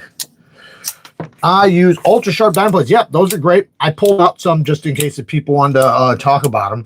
WorkSharp field sharpener diamond plates have not let me down in nearly half a year. Yeah, dude, I have my same one that I started with 5 years ago, and it's still going. It's not great. I do have replacement plates, but I still haven't replaced them. I have 2 other brand new ones, but what? 8 years ago.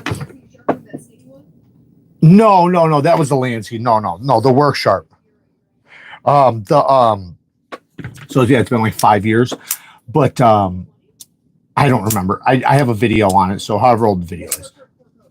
But I have brand new ones and replacement plates, but that one was already years old before I ever got a new one. Yeah, not the best, but to keep in my bag. Yeah, no, dude, it is the best. It is the best go-to field sharpener. Like if you're gonna have a sharpener in the field or in your bag or just on the go, that's the best. The only other thing that I would say is on par is the Sharpball rod, this thing. And that's the only thing that's like on par with it. And it's because it has a little bit more angles and you can do recurves and stuff. All right, so let's go to this side. Let's hit this angle one more time. I'm just trying to straighten this out really quick.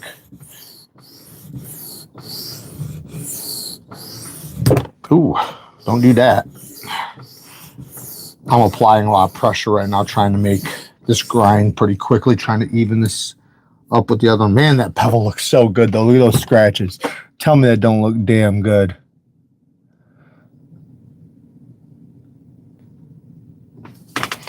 All right, we got a massive bevel. All right, let's move over to the 12, and then we will deburr 154 cm. So I don't like to go over 1,000 grit with 154 cm. In most cases, I only go to 600 grit. So this is actually a finer grit for me for 154, but it's fine. 1,200 is just fine. But I would never go higher than this. So raise my angle. I typically would just stick with a 600 because it gets slick if you go too fine. So this is a steel you wouldn't want to polish at all. In fact, like I said, I wouldn't even go over 1,200.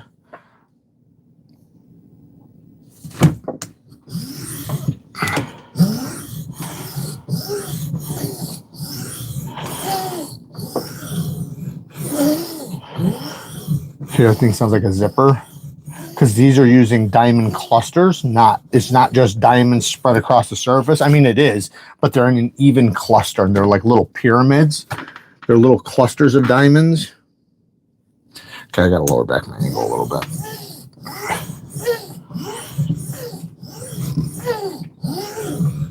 I almost want to just go right back to that 600. It'll be fine though. All right, let's straighten this side out a little bit. We'll redo the bevel on this side real quick. Like a zipper. Zip. Zip. Like I said, these have great feedback. They really do.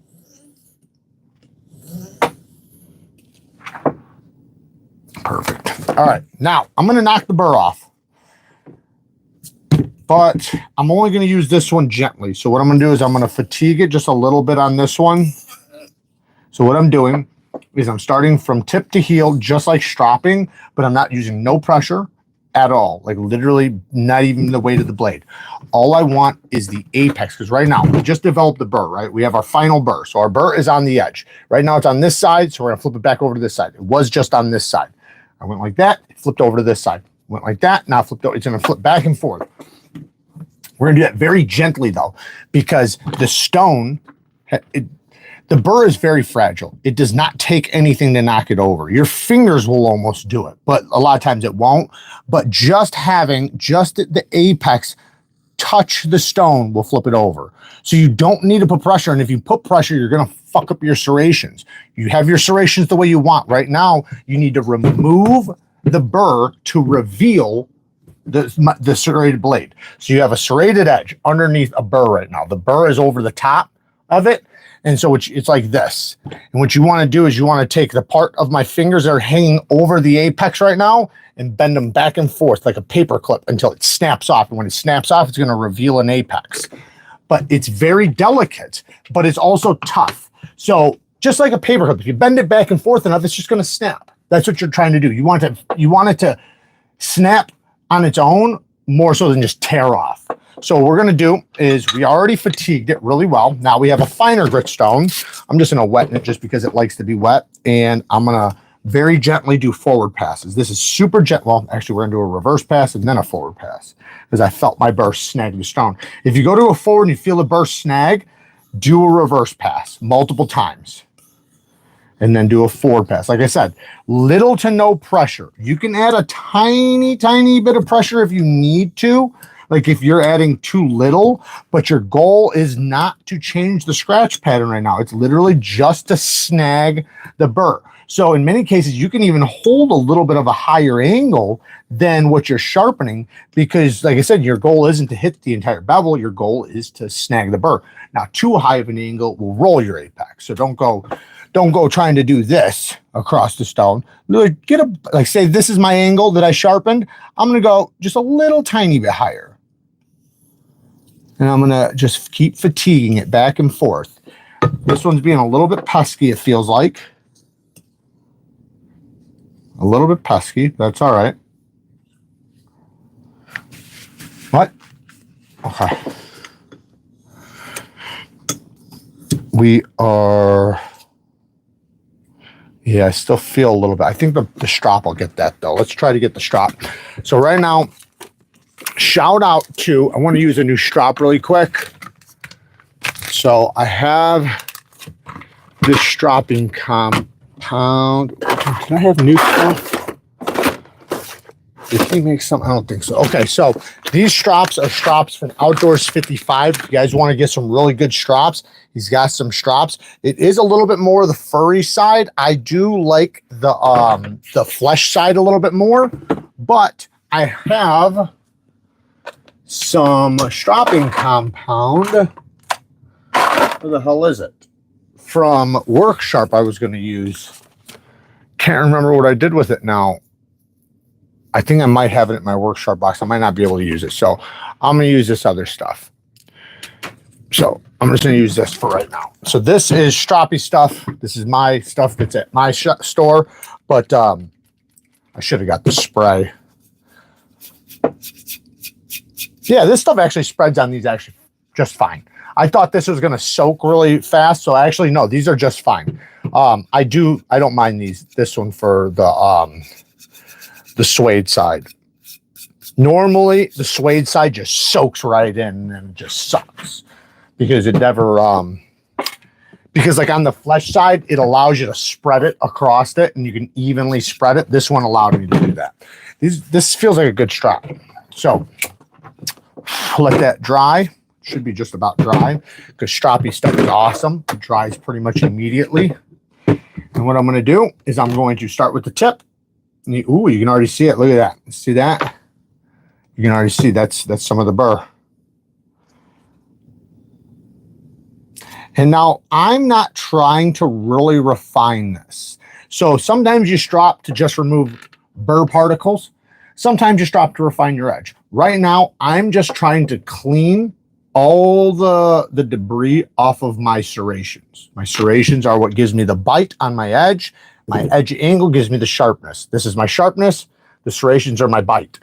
So what I want to do is I want to clean in between my bite, my serrations, equaling a good, because if you take away one of those, your edge sucks. Regardless if it's the bite or the sharpness, it sucks. It's a little bit toothy in that, a little bit too much in that belly area. We might have to go back on the stone and do another burr removal. I don't know why. This one, it might have had a burnt edge or something. It's just not coming off in this belly, and I don't like that. I could do a micro bevel, but I don't want to. Let me just watch it really quick. I feel like I just got it off right there. That might have just got it. Maybe not, though. Normally, Vosteed steel's pretty good, but it doesn't matter what company it is. All of them can get burnt edges. Okay, that might have got most of it. Normally, I wouldn't even strop as much as I am. I'm only stropping this much because this burr is being very pesky. You guys see how my 20 CV was. I didn't even have to strop because the burr snapped right off. Okay. That's pretty much gone. It's good enough.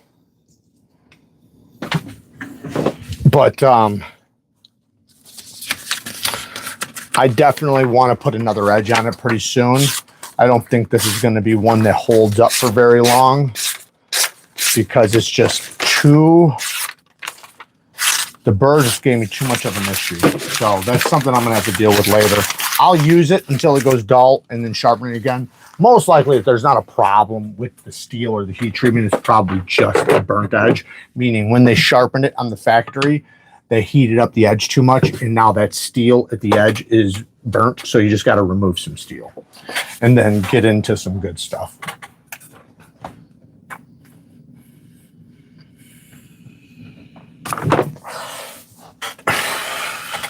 What stones do you recommend to sharpen 62 to 63 HRC, manual cut, and S110V? The diamond plates, always diamond plates. Anything that's higher than mid-range, so I would say anything higher than like S35, even Magna Cut, technically, it's not like a super high carbide steel, so you technically don't need diamond. I wouldn't sharpen it on anything other than diamond. One, I know the diamonds are cutting the carbide, so I'm better safe than sorry. Number two, diamonds cut the fastest. So if you're doing a steel that is a little bit more difficult to cut anyways, which Magna Cut's not, but I'm just saying it's more difficult than AEBL. S110V is tricky. That steel is the one steel that is super finicky with the burr. So it's a hard steel that has a problem with burr removal. I would tell you, fatigue the burr on the stone, but don't plan on removing it, as it's probably not going to come off on the stone. You want to remove it with your strop. So after you fatigue it, it'll still be there, then remove it with the strop. Typically, that's the only way to remove it. But diamond plates. Now, with very, very, very high carbide steels, if you go with a super low grit like a 140, you have to spend a good amount of time on a 400 or a 600. You don't just go 140, a little bit of time on a 400, then finish on 1200 or whatever. You don't do that, because the carbides will shatter on the 140. The 140 will shatter the carbides because they're too big and there's too many. And so the diamonds are really hard, so is the carbides, so they just kind of shatter. However, once you move to a 400 or higher, it'll be fine. So just make sure you spend a little bit more time on there. That will sharpen the carbides, because the low grits are just, the diamonds are too big for the carbides. The medium grits and higher is just fine. So just letting you guys know, just a little thing to know. What do you think my finishing stone should be on Nitro V? So Nitro V likes anything. It doesn't matter. I have a whole video on all the steels and what edges to take, but Nitro V is very similar to 14C, where it likes any edge. It likes toothy edges, like near polished edges. Just depends on what you want to do. I'd say the higher the grit you go, the finer the grit, make sure to lower the angle. So if you're going to go with a mirror polished edge, go at a low angle, 15 degrees, 17 degrees, just depends on the geometry of the knife. But yeah, it likes everything. That's the one beautiful thing. Those are my favorite steels. My favorite steels are the steels that like all edges. Toothy, polished, doesn't matter. It likes them all. We are going to jump now to a fixed angled system because I said I would do that. And then we will close it up. What? All right, I might have to close this off in a minute. So I'll just, we'll do fixed angled in a little bit, or next time. I will say this. We'll talk for a few minutes. So if you guys have any questions about fixed angled or freehand, I will ask any questions for the next 10, 15 minutes, and then I'm going to have to close up. Kara's got a really bad headache, and these lights are driving her fucking nuts. So got to take care of Mama Bear. So let's shoot the shit for a minute.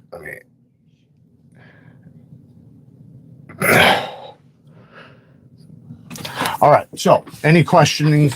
If it's freehand or fixed angle or freehand, go ahead. And I have a system right here. I can grab it and I can show you. I went to a ceramic rod on the field sharpener to remove burr on my pair of 3S110V. Yeah, that's another way. Like when you have a pesky burr, if you have a burr that won't remove, going to a ceramic rod works because it's basically micro beveling it. If you're gentle enough, you won't micro bevel, but in many cases it's going to micro bevel. Like if you put it under my microscope afterwards, it's most likely micro beveled, which automatically is going to remove the burr, right? So you have your angle that you sharpen it, and then you come in at a higher angle and clear the burr off. So that also works really well. And then also on a steel like S110V that's going to be a little bit more fragile at the apex, it's not a bad idea. It's actually it's probably better for it. When I sharpen, one side gets ugly, the other side is fine. What do I do? So this is the problem. We all have a dominant hand, right? We all have a dominant hand. One thing I would say, don't, because depending on the thickness of the edge, if you spend a long time on one side and then flip over, you've removed so much steel on the other side that now when you go to this side, it's going to be a much smaller bevel. It's going to be like this. So what you do is when you start on this side, only do about halfway, then flip over to this side and do this side halfway. Then go back to this side and finish it, then go back to this side and finish it, and then it should even up. Another thing is pay attention to the size of the bevel. If this side is a little bit bigger than this side like that, well then jump over to this side and work on this side a little bit longer, or possibly lower your angle just slightly and even it up. But yeah, it's in many cases, you feel like you're holding the perfect angle on both sides, but you do, or sometimes it's thicker on one side than the other. So you might have to hold a higher angle on one side and a lower angle on the other side. You just have to compensate. That's the beauty with freehand. With fixed angle, you can't do that. Fixed angle, like you can do that, but you're going to be changing angles every 10 seconds, which sucks. So it's better to just, deal with it, just let it be. And if, you have to spend a little bit more time on one side than the other, so be it. But with freehand, you can adjust with those things. I just want to say thank you, man. I got the Zarl Gen 3 this past week and took a dull edge to shave and sharpen in 30 minutes. The first time I ever used it. Hell yeah. By applying all the stuff I learned from you. Dude, that is fucking badass, Ethan. I love to hear it. Did you happen to get those extra parts, or did you just get that system? I'm just curious if you got the center clamp or anything. Because I'll tell you what, man, getting that center clamp will change. It'll give you the ability to sharpen pretty much everything. What's your experience with Civivi's 10CR Core Damascus? For some reason, I've had trouble getting nice edge on. I've had great results. I did an edge retention test on it. You can go watch. It did really well. Like it performed great. I will say that some steels, doesn't matter what steel it is, it does not matter at all. And this is every company. None of them are exempt. The only ones that are exempt are custom knives that are doing small batch heat treatments, small batch sharpenings, and sharpening by hand, sharpening on stones. If they're belt sharpening, every company has the possibility of burning their edge. If they burn their edge, it's going to take you 2 to 3 usually sharpenings to get into good steel. As you sharpen it, you'll remove the bad steel and it'll get into good shit. So you just got to sharpen it a little bit. That's probably the issue, most likely. And if you did try to sharpen it a few times, you know, there's always a chance of a lemon, but usually, man, Civivi's pretty damn good, man. They like 98% of all the steels I get from them are fucking phenomenal. But it's not that it doesn't happen though, because I've seen it happen even from them. Just for sharpening, holding the angle on the non-dominant hand side. Yeah, I say do the same thing. So if my dominant is pushing, right, then when I switch over to this side, I'm just trying to do the same thing, trying to lock in and don't move your forearm. Lock your forearm and just use your elbow to get to the tip. Everything is done with the elbow. So your edge angle is held by your forearm, which you should never move once you get. So once you have that angle,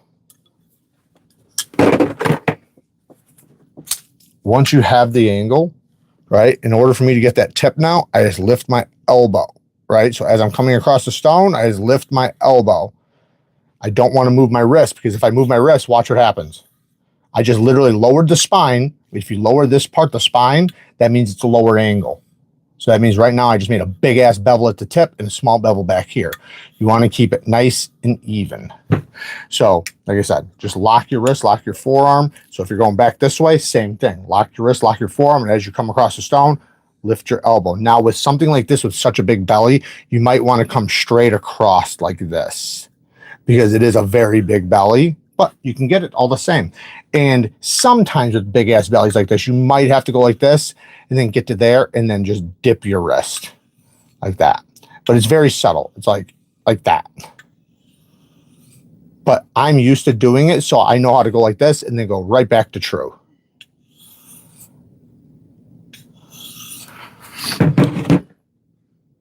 I got that sharper.